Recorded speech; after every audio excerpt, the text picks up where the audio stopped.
ਅੱਜ ਦੀਆਂ ਖਬਰਾਂ ਵੱਲ ਚੱਲੀਏ ਤੇ ਪ੍ਰੈਜ਼ੀਡੈਂਟ ਟਰੰਪ ਉਹਨਾਂ ਨੇ ਵੈਨਜ਼ੂਏਲਾ ਦੀ ਸਰਕਾਰ ਨੂੰ ਇੱਕ ਅੱਤਵਾਦੀ ਸਰਕਾਰ ਜਿਹੜਾ ਆ ਉਹ ਡਿਕਲੇਅਰ ਕਰ ਦਿੱਤਾ ਹੈਗਾ। ਸੋ ਟੈਰਰਿਸਟ ਰਜੀਮ ਕਰਕੇ ਗਵਰਨਮੈਂਟ ਨੇ ਡਿਕਲੇਅਰ ਕਰ ਦਿੱਤਾ ਤੇ ਨਾਲ ਦੀ ਨਾਲ ਇਹ ਕਹਿ ਦਿੱਤਾ ਆ ਕਿ ਜਿੰਨੇ ਵੀ ਜਿਹੜੇ ਉਹਨਾਂ ਦੇ ਆਇਲ ਟੈਂਕਰਸ ਆ ਉਹ ਸੈਂਕਸ਼ਨਸ ਆ ਤੇ ਉਹਨਾਂ ਨੂੰ ਬਲੌਕ ਕੀਤਾ ਜਾਵੇ। ਪਿਛਲੇ ਦਿਨਾਂ ਤੋਂ ਇੱਕ ਜਿਹੜਾ ਟੈਂਕਰ ਆ ਉਹ ਅਮਰੀਕਾ ਵਾਲਿਆਂ ਨੇ ਬਲੌਕ ਵੀ ਕੀਤਾ ਹੋਇਆ ਹੈਗਾ। ਜੀ ਸੋ ਪ੍ਰੈਜ਼ੀਡੈਂਟ ਡੋਨਾਲਡ ਟਰੰਪ ਉਹਨਾਂ ਨੇ ਕੰਪਲੀਟ ਤੇ ਟੋਟਲ ਬਲੌਕੇਡ ਆਫ ਸੈਂਕਸ਼ਨਡ ਆਇਲ ਟੈਂਕਰਸ ਜੋ ਵੈਨਜ਼ੂਏਲਾ ਦੇ ਵਿੱਚ ਜਾ ਰਹੇ ਆ ਜਾਂ ਵੈਨਜ਼ੂਏਲਾ ਤੋਂ ਬਾਹਰ ਜਾ ਰਹੇ ਆ ਉਹਨਾਂ ਤੇ ਸੈਂਕਸ਼ਨ ਲਾ ਦਿੱਤੀਆਂ ਹੈਗੀਆਂ। ਸੋ ਨਾਲ ਦੀ ਨਾਲ ਫੋਰਨ ਟੈਰਰਿਸਟ ਆਰਗੇਨਾਈਜੇਸ਼ਨ ਵੈਨਜ਼ੂਏਲਾ ਦੀ ਜਿਹੜੀ ਗਵਰਨਮੈਂਟ ਆ ਉਸ ਨੂੰ ਡਿਕਲੇਅਰ ਕਰ ਦਿੱਤਾ ਹੈਗਾ।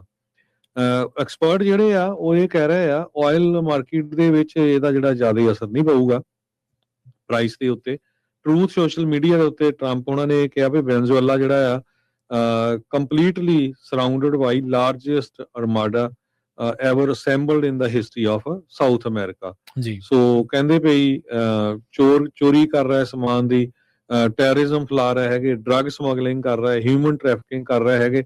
ਸੋ ਇਸ ਕਰਕੇ ਆਪਾਂ ਉਹਨਾਂ ਨੂੰ ਫੋਰਨ ਟੈਰਰਿਸਟ ਆਰਗੇਨਾਈਜੇਸ਼ਨ ਡਿਕਲੇਅਰ ਕੀਤਾ ਹੈਗਾ। ਸੋ ਕਹਿੰਦੇ ਪਈ ਇਹ ਵੱਡੇ ਤੋਂ ਵੱਡਾ ਹੁੰਦਾ ਜਾਊਗਾ ਬਲੌਕੇਜ ਤੇ ਤਾਂ ਕਿ ਜਦ ਤੱਕ ਮਦੂਰੋ ਦੀ ਸਰਕਾਰ ਜਿਹੜੀ ਆ ਆਪਣੇ ਆਪ ਪਿੱਛੇ ਨਹੀਂ ਹਟਦੀ ਇਹ ਸਾਰਾ ਕੁਝ ਇਸ ਤਰ੍ਹਾਂ ਹੀ ਚੱਲਦਾ ਰਹੂਗਾ। ਯੂਐਸ ਸਟੇਟ ਡਿਪਾਰਟਮੈਂਟ ਨੇ ਯੂਜ਼ਲੀ ਇੱਕ ਕੋਈ ਐਂਟੀਟੀ ਨੂੰ ਉਹ ਕਰਦੇ ਹੁੰਦੇ ਫੋਰਨ ਟੈਰਰਿਸਟ ਆਰਗੇਨਾਈਜੇਸ਼ਨ, ਪਰ ਇਸ ਵਾਰੀ ਸਰਕਾਰ ਨੂੰ ਵੀ ਜਿਹੜਾ ਡਿਕਲੇਅਰ ਕਰ ਦਿੱਤਾ ਹੈਗਾ।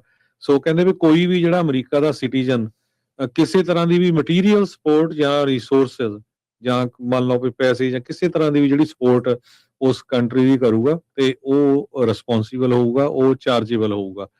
ਐਂਡੀ ਲਿਪੋ ਪ੍ਰੈਜ਼ੀਡੈਂਟ ਹੈਗੇ ਲਿਪੋ ਆਇਲ ਐਸੋਸੀਏਸ਼ਨ ਦੇ, ਉਹਨਾਂ ਨੇ ਇਹ ਕਿਹਾ ਵੀ ਪੂਰੀ ਤਰ੍ਹਾਂ ਜਿਹੜਾ ਵੈਨਜ਼ੂਏਲਾ ਆਇਲ ਦੇ ਉੱਤੇ ਇੰਬਾਰਗੋ ਆ ਉਹ 8 ਲੱਖ ਤੋਂ ਲੈ ਕੇ 9 ਲੱਖ ਬੈਰਲਸ ਆਫ ਆਇਲ ਪਰ ਡੇ ਨੂੰ ਇਫੈਕਟ ਕਰੂਗਾ, ਜਿਹਦੇ ਨਾਲ ਬੈਰਲ ਦੀ $2 ਤੋਂ ਲੈ ਕੇ $3 ਤੇ ਜਿਹੜੀ ਕੀਮਤ ਆ ਉਹ ਵੱਧ ਸਕਦੀ ਹੈਗੀ ਆ।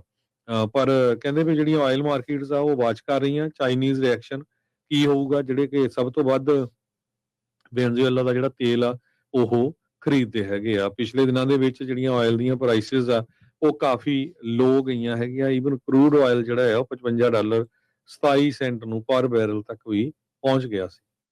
ਜੀ